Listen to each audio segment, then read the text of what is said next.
در این برنامه می‌خواهیم درباره کتابی صحبت کنیم که اگر فقط بخشی از آن را واقعاً عملی کنیم، نه فقط حال فردی ما، بلکه شیوه زندگی ما آرام آرام تغییر می‌کند.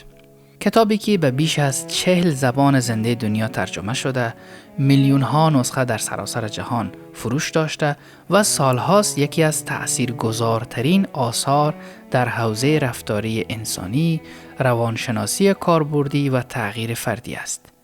کتاب این برنامه ما The Power of Habit یا قدرت عادت است. نویسنده این کتاب چارلز دوهایگ است، روزنامه‌نگار برجسته نیویورک تایمز. او نه واعظ انگیزشی است، نه سخنران پرشعار و نه کسی که نسخه های فوری بدهد. دوهایگ یک محقق است، کسی که سالها رفتار انسانها، شرکتها و جوامع را بررسی کرده و به یک سوال اساسی رسیده است: چرا بعضی انسانها و بعضی جوامع تغییر می کنند اما بعضی دیگر در تکرار گیر می مانند؟ پاسخی که این کتاب می دهد ساده است اما عمیق. زندگی ما بیشتر از آن که نتیجه تصمیم‌هایمان باشد، نتیجه عادت‌هایمان است. مسئله اصلی کتاب: چرا می‌دانیم اما تغییر نمی‌کنیم؟ تقریباً همه ما می‌دانیم چه چیز درست است یا چه چیز نادرست. می‌دانیم نگرانی زیاد مضر است. می‌دانیم بی‌برنامگی آینده را خراب می‌کند. می‌دانیم عصبانیت روابط را نابود می‌کند. می‌دانیم وقت ارزشمندترین دارایی ماست. اما چرا با وجود دانستن همان رفتارها را تکرار می‌کنیم؟ کتاب می‌گوید چون انسان قبل از آن که موجود منطقی باشد، موجود عادتی است. بیش از 40% رفتارهای روزانه ما نه تصمیمند، نه انتخاب آگاهانه، بلکه عادتند و عادتها بی سر و صدا زندگی ما را می‌سازند یا فرسوده می‌کنند. هسته کتاب: فرمول علمی عادت. چارلز دوهایگ می‌گوید هر عادت یک چرخه ثابت دارد. نخست نشانه، دوم روال یا روتین و سوم پاداش. مثلا نشانه خستگی یا استرس، روال یا روتین استفاده از موبایل، عصبانیت، پرخوری، نگرانی و غیره، و پاداش آرامش موقت یا فرار از فشار. مشکل اصلی ما این نیست که اراده نداریم. مشکل این است که چرخه عادت‌هایمان را نمی‌شناسیم. تا وقتی نشناسی، کنترلی هم نخواهید داشت. عادت‌ها در زندگی واقعی ما. بیایید صادقانه به خودمان نگاه کنیم. نگرانی مزمن، نشانه آن بلا تکلیفی، روال یا روتین آن فکرهای تکراری، پاداش آن احساس کنترل کاذب. مثلا عصبانیت سریع، نشانه آن فشار، روال یا روتین آن پرخاشگری، پاداش آن تخلیه لحظه‌ای. مثلا تعویق کارها، نشانه آن ترس از شکست، روال آن فرار، پاداش آن آسودگی موقت. ما فکر میکنیم داریم فکر میکنیم، اما در واقع داریم عادت میکنیم. عادتهای اجتماعی. در جامعه ما استفاده از شبکه‌های اجتماعی دیگر استفاده نیست، عادت افراطی است. نشانه آن بی‌حوصلگی، بیکاری، فرار از فکر کردن. روال یا روتین آن ساعتها اسکرول کردن در صفحات مجازی، بحث‌های بی‌نتیجه، مصرف محتوای بی‌ارزش و زرد. پاداش آن فرار موقت از واقعیت، اما نتیجه آن تلف شدن وقت، کاهش تمرکز، فاصله گرفتن از مطالعه و آگاهی. کتاب میگوید قرار نیست موبایل یا صفحات مجازی یا هر آن چیزی را حذف کنی، باید روال یا روتین را جایگزین کنی.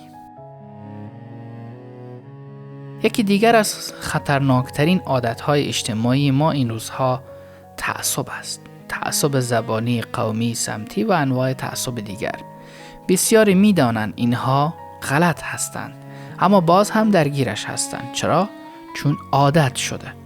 کتاب قدرت عادت میگوید اگر نمیتوانی دنیا را تغییر بدهی، عادتهای خودت را تغییر بده. یعنی دنبال نکردن محتوای نفرت انگیز، فاصله گرفتن از افرادی که تفرقه می سازن، جایگزین این وقت با مطالعه، پیاده روی، ورزش یا هر کار مثبت دیگری. عادتهای فرساینده دیگر: غیبت، حسادت، چشم و همچشمی، مصارف نمایشی و فشارهای اجتماعی بی‌معنا.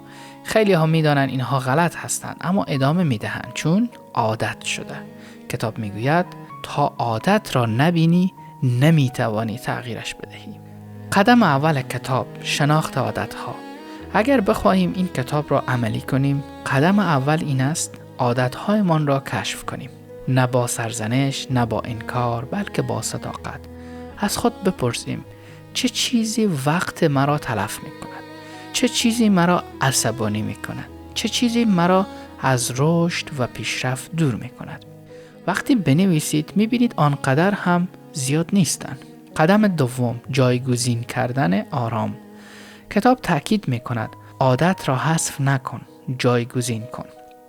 تغییر باید تدریجی باشد، واقعی باشد، قابل تکرار باشد. مثلا روز 10 بار مطالعه، هفته چند بار قدم زدن یا ورزش های سبک، حذف یک صفحه یا فرد مسموم از دنیای مجازی، دور شدن از تلفن، اینترنت و فضای مجازی، افزودن یک عادت سالم کوچک. همین تغییرهای کوچک اگر ادامه پیدا کند، زندگی را دگرگون می کند. اگر عادتها را تغییر ندهیم چه می شود؟ اگر تغییر ندهیم، نگرانی به بیماری تبدیل می شود. استرس روی جسم اثر می گذارد. روابط فرسوده می شوند. عمر می گذرد بدون رشد. نه با بحران بلکه با تکرار. اگر تغییر دهیم چی می شود؟ اگر تغییر دهیم ذهن آرامتر می شود، تصمیم‌ها شفافتر می شوند، انرژی آزاد می شود، معنا فرصت ظهور پیدا می کند، فرصت پیشرفت و رشد برای انسان مساعد می شود. زندگی یک باره معجزه نمی شود اما مسیرش تغییر می کند و انسان در مسیر رشد قرار می گیرد. کتاب قدرت عادت به ما نمیگوید قهرمان باشیم، میگوید آگاه باشیم. اول عادتهای مخرب را ببینیم، بعد آرام آرام آن را با عادتهای سالم جایگزین کنیم. این تغییر اگر در فرد شروع شود، میتواند جامعه را هم تغییر دهد. به نظر شما عادتهای مخرب کدام ها اند؟ نگرانی، وقت تلف کردن و چند تای دیگر را شما برای ما بنویسید و چگونه و کدام عادتها را می شود جایگزین آن کرد. چیزی که کتاب می گوید.